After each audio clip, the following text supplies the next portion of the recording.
For Norb, Christian, and Dale, gathering equipment and scheduling trips into the field seems to occupy all the daylight hours. And it's daylight all the time. So what we may want to do is fly up here, see if you like anything. We can land anywhere down there, take the door off, right, and do it again. Okay. And just pull it off. We'll put a rock on the door and leave it. All this work is dwarfed by Antarctica. It's the only place on Earth that still has huge areas which have never seen the track of a human being.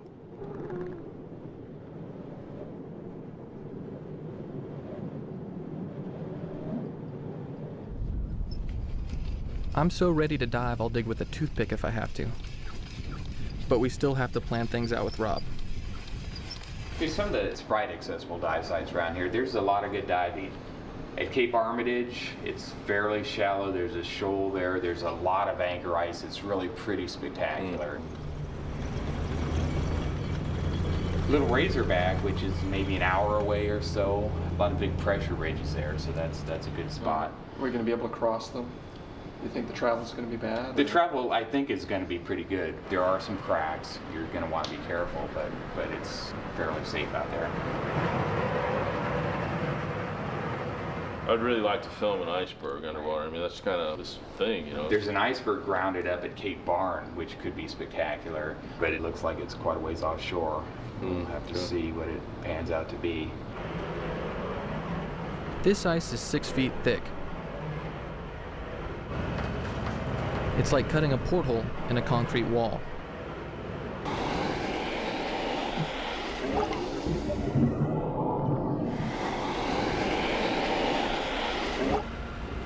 But we can't just go jump in the hole.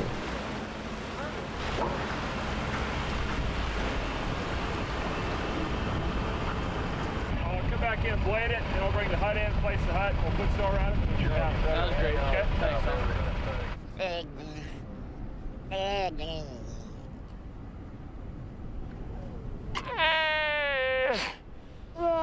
Waddell seals are at home on the ice. They live far from open water and use cracks and holes to get in and out of the water and to breathe. In October and November, the seals haul themselves out on the ice to give birth and raise pups.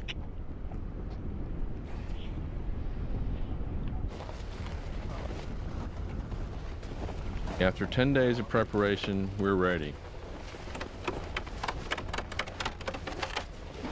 I admit it, I'm a wimpy diver. I hate boats, I get seasick. This is great. No waves. You just drive out on a frozen ocean in this big red thing, which is called a Sprite.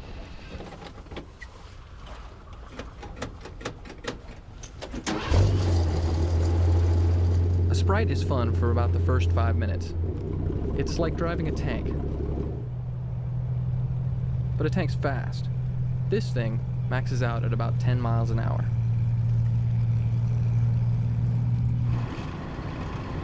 After 5 minutes, it's sheer unadulterated hell.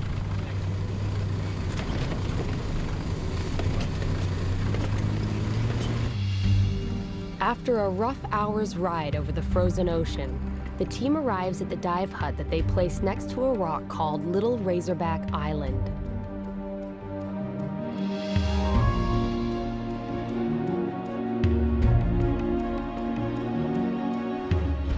Dale will be first into the water. 3 layers of underwear and a dry suit. It still doesn't really keep you warm. But for me, it's worth it. There's no diving like this anywhere else in the world. The only thing exposed to the water is your lips. At first, they burn, but then they get completely numb, and it's okay.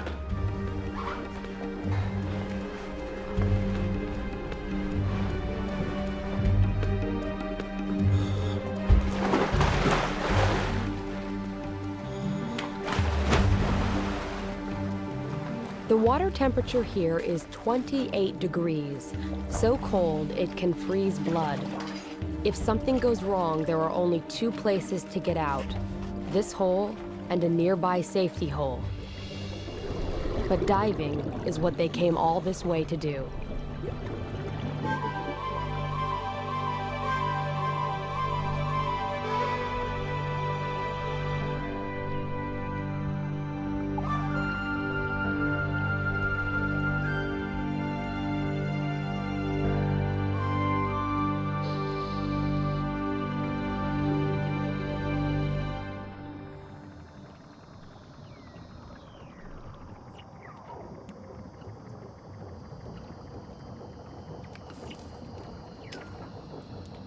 The crystals on the bottom are called anchor ice.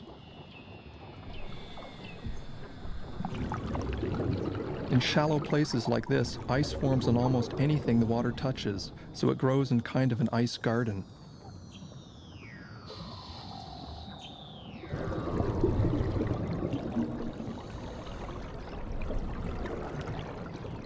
Sometimes it picks up stones or even living creatures like this sea urchin, and then carries them up to the ceiling.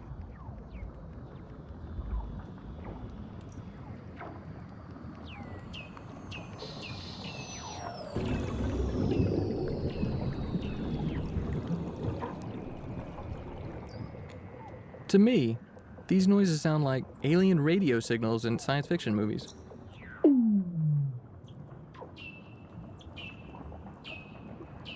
They're actually the calls of Weddell seals.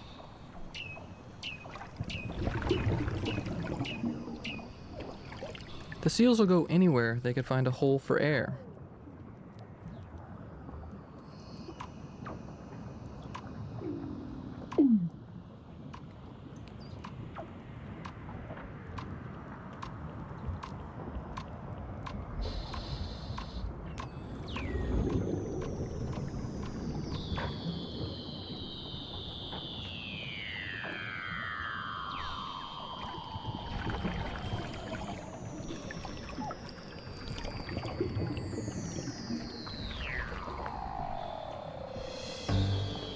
I've dived in a lot of places that are famous for clear water. The Great Barrier Reef, the Bahamas, Tahiti, Hawaii. This is far clearer. At this time of year, you can see almost a quarter of a mile.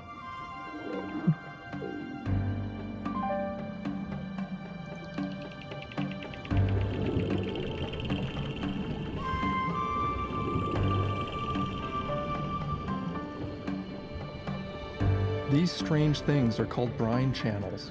Up on the surface, salt is concentrated in the frozen sea ice and makes brine, which is so salty that it stays liquid even when the surface ice cools it to extremely low temperatures. When this cold brine flows downward, it freezes the less salty seawater around it, making these tubes.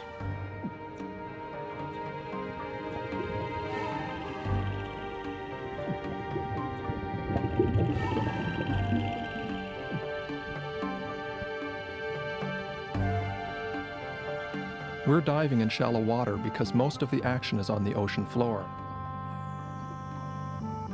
These sea stars have just finished off an urchin and are attacking each other. Some of these animals are far bigger than similar species elsewhere. This sea spider is a giant compared to its cousins that live in warmer water. Isolation helps these animals evolve differently, and their slow metabolism in the cold lets them grow older and bigger.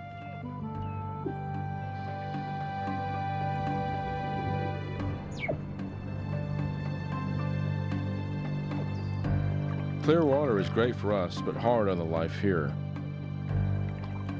There's been no sunlight for 4 months, so nothing has been growing in the water.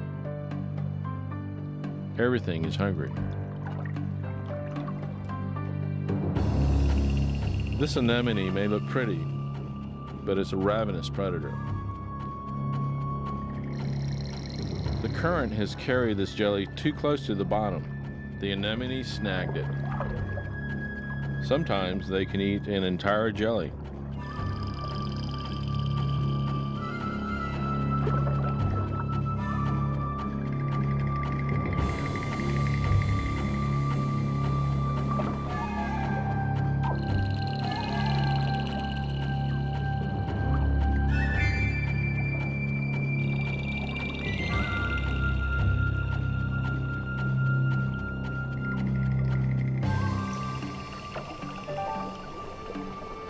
After about 40 minutes, you start to really get cold.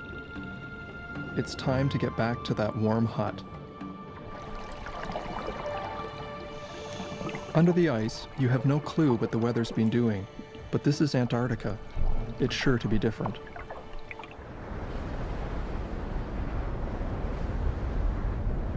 When you come out, you get oriented by looking for Mount Erebus.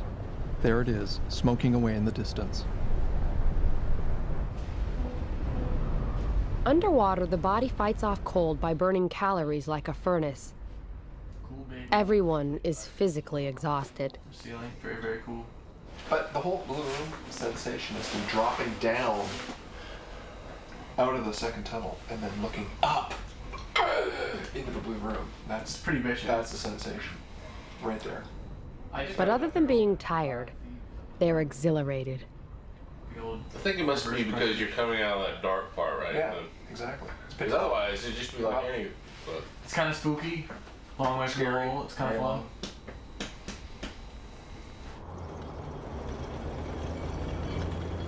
The next day, they're right back out on the ice.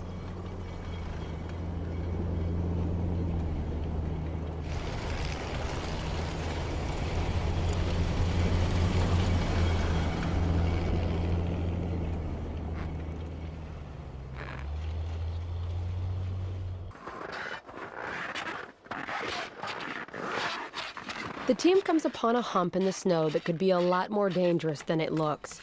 This is exactly what Norb and Dale were warned about in survival school. so what's the rule of thumb? It has to be. We need 30 inches of ice, but 30 inches if we of get a ice crack, It's got to be less than a third the track width. So I think if we just get a shovel here and we can clear some of this Okay. away and see how wide it is. This snowdrift marks a crack in the ice. You can't tell from the surface if the crack is too wide for the Sprite to cross. It's always weird to think that right underneath this solid-looking surface, there's ocean 1,000 feet deep. I love diving, but I sure don't want to fall in.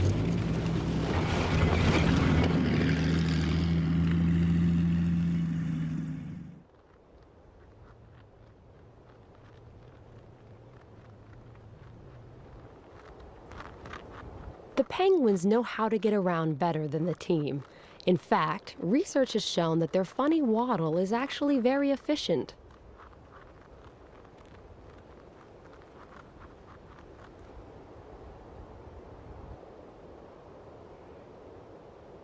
There are all sorts of mysteries under the ice.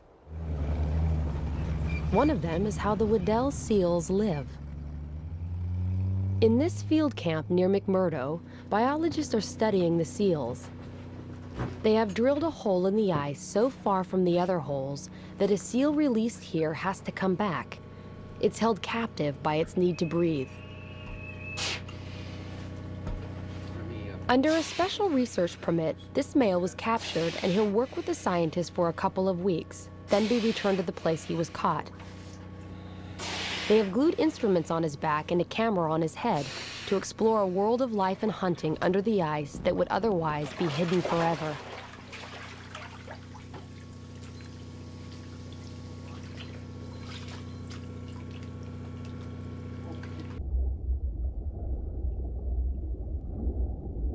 An observation chamber has been built under the ice near the hole.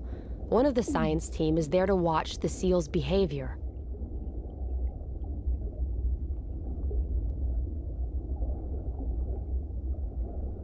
This seal, and others that have worn the equipment, have led to breakthroughs in the study of Weddells.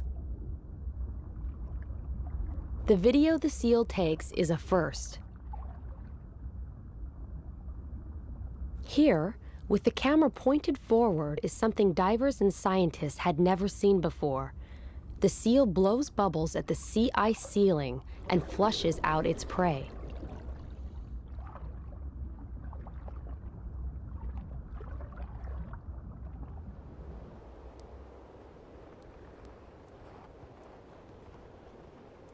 The ice is too thin for vehicles near Turtle Rock, which is the best place to see seals underwater. The team must hike with tanks, cameras, weight belts, and all.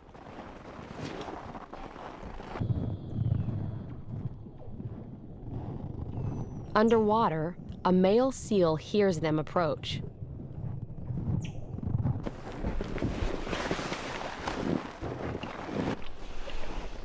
He checks them out. But he has other things on his mind. There is a female in the neighborhood.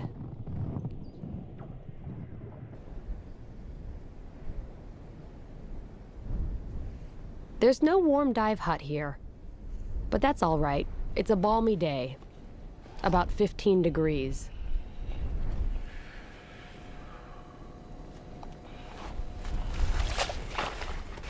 Since the big drill can't get here, the team has to dive through a seal hole. The water's constantly refreezing, but keeping the hole open is one thing the divers can do more easily than the seals. Seals have to use their teeth.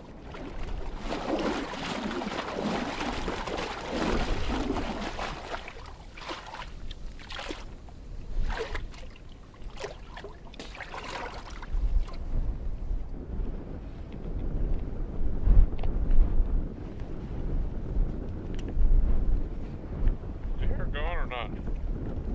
Did you hear it going? You want to press it?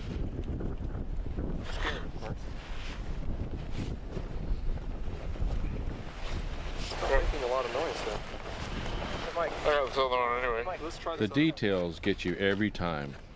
I've had trouble with this hose before, so I want to be real sure it's working.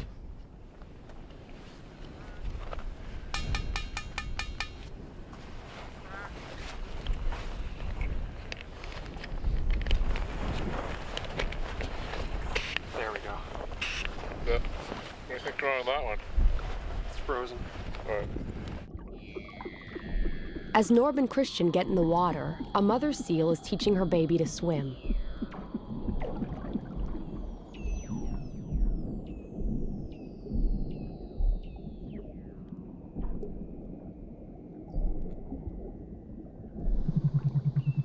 But she has other concerns too. Females, once they've given birth, are often ready to breed, and this female knows that the male is around.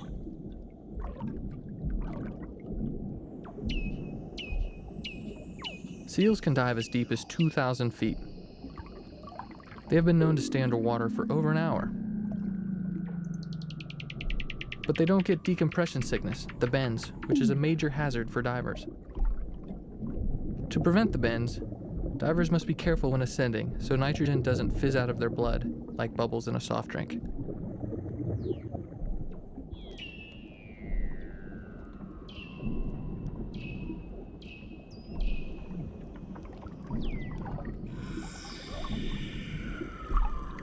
As we watch, a male shows up to chase the female.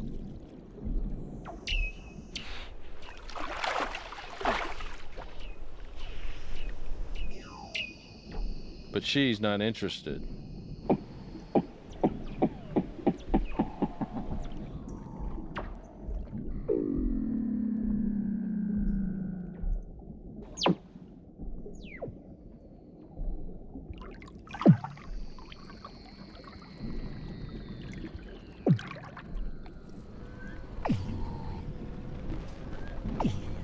The males sometimes fight each other at breathing holes, so we try to use holes that aren't occupied.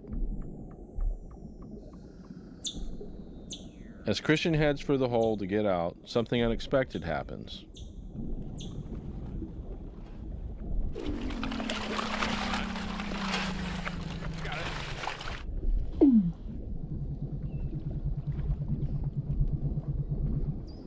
Oh, Oh my God. please don't bite me. Please don't bite me. Please don't bite me. Oh, you're gonna get bit. He thinks it's a huge male, about to take a chunk out of a part of him that Christian doesn't want to lose.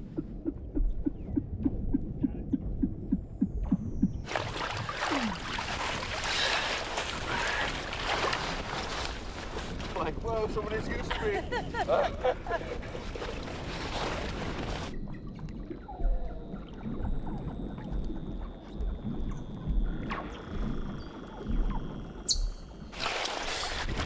Saw that baby seal go. Oh, Like, don't bite me, don't bite me. that mom didn't care at all, man.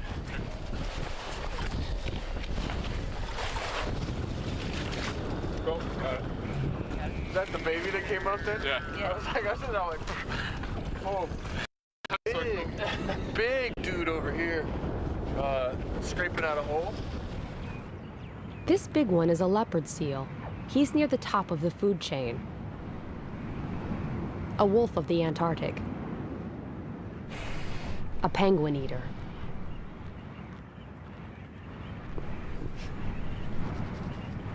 But out on the surface, he's about as agile as a slug, so the penguin is safe. For now.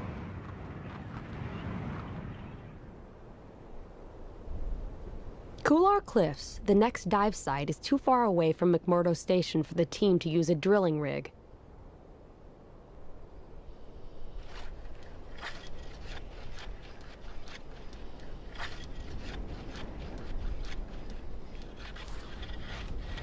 But Christian, Rob, and Dale use just about every portable tool known to man to get through the ice. Sorry. We have holes.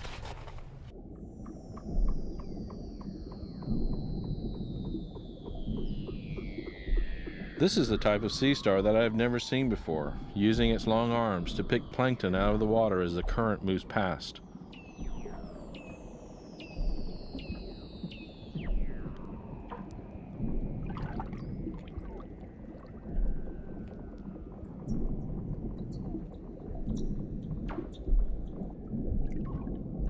This crinoid, a relative of sea stars, is sort of fly casting for plankton.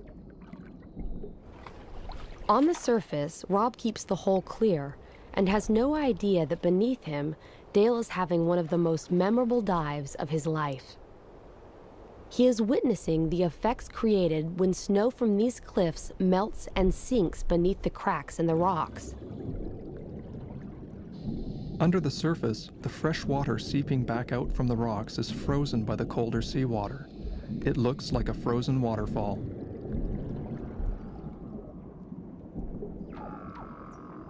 The sunshine has been feeding energy to algae, which is turning green and golden. Soon the algae will bloom in the water and end our season by ruining the visibility. But for now, it's just plain beautiful.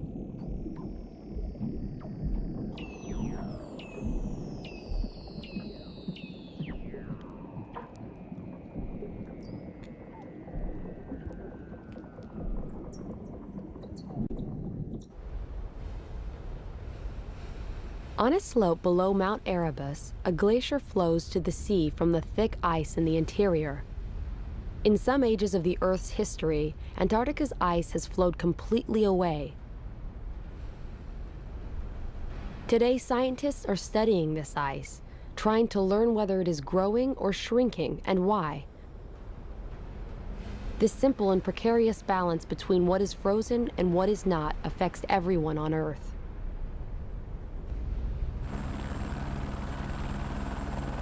Norb's team has put a hut right where the glacier meets both rock and the sea. The glacier face goes hundreds of feet down into the water. Norb and Christian will dive right next to it.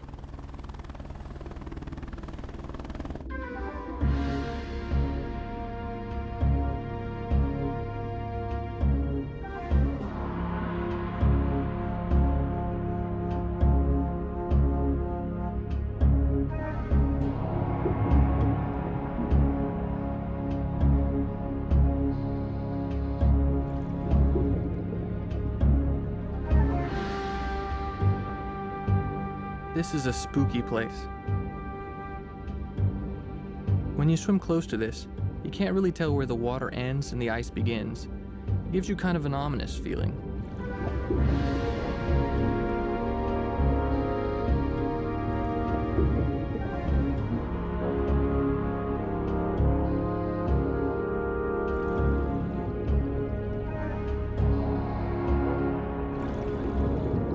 You see all this big ice, but fish live right next to it, no problem.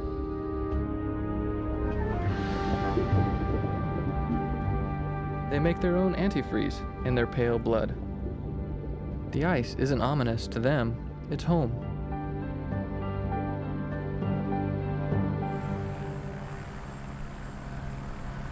Every year, Antarctica sheds thousands of icebergs like flakes of its skin.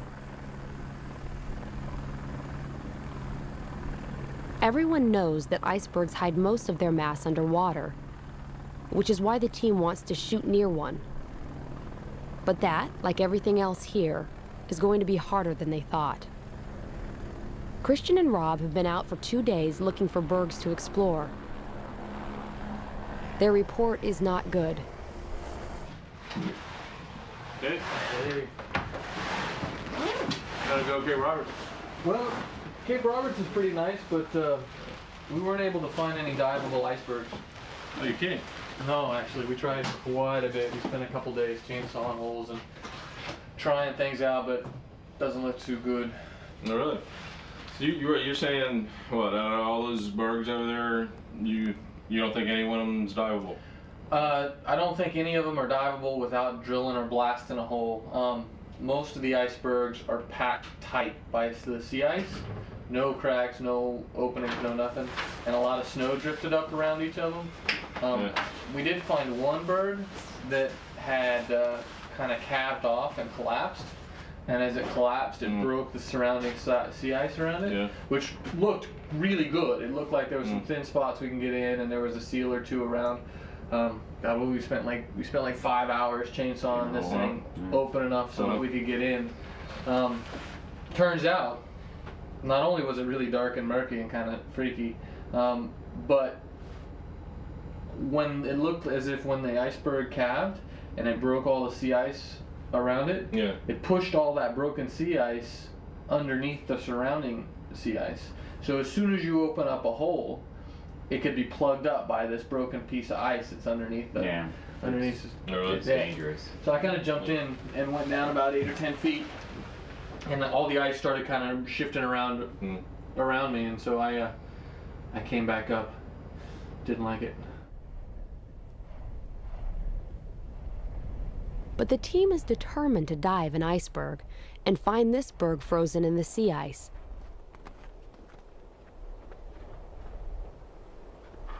The berg appears to be in very deep water, not the most interesting diving. But at least there's a seal hole to dive through, and what they discover is a complete surprise.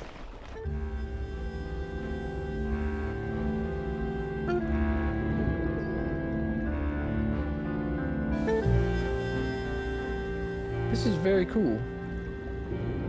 There's rock right under the berg. It's not in deep water after all. There's an underwater pinnacle here, and the berg crashed into it like a ship hitting a reef.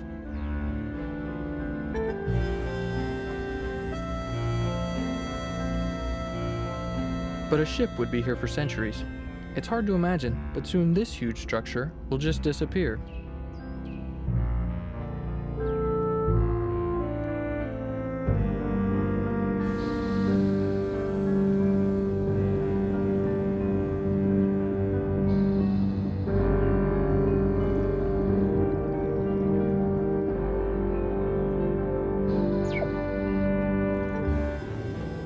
Bergs play a huge role in the Antarctic ecosystem. They crash into the bottom often, clearing big swaths on the seafloor for new life to colonize. Some scientists think this constant churning of the bottom is one of the reasons that life down here is so diverse.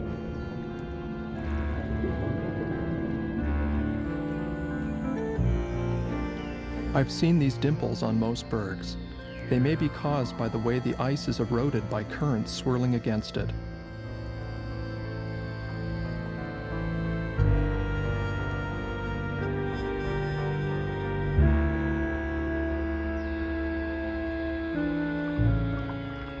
Young fish take refuge in the dimples. I guess when this berg melts, they'll just go find another one. It's not as if there's a shortage.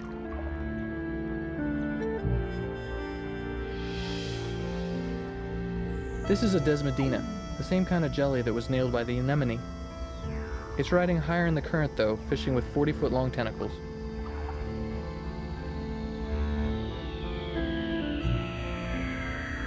It has been another great dive, but this dive costs the team big time. Calling from McMurdo Station in Antarctica. I'm a physician. I'm a diver, and I have somebody here who's a professional diver who truly seems like he has decompression sickness. Diving down here. Dale is in trouble. He may have the bends. Diving heavily for a week. It's a sharp pain in my back, and I don't want to mess with it. If there's a bubble in there, you never know. You can be paralyzed for the rest of your life. He awoke. Sometimes you just don't recover, and you can't dive ever again. Kind of a tough one. Now, we do have a chamber here, and the chamber is standing by. Might as well get in. Here we go. See ya. Imagine being told that you can no longer do something that has been a large part of your life since you were a child. 30 seconds for a descent to 60 feet. Dale has been placed in a hyperbaric chamber, an enclosure in which air pressure is first gradually increased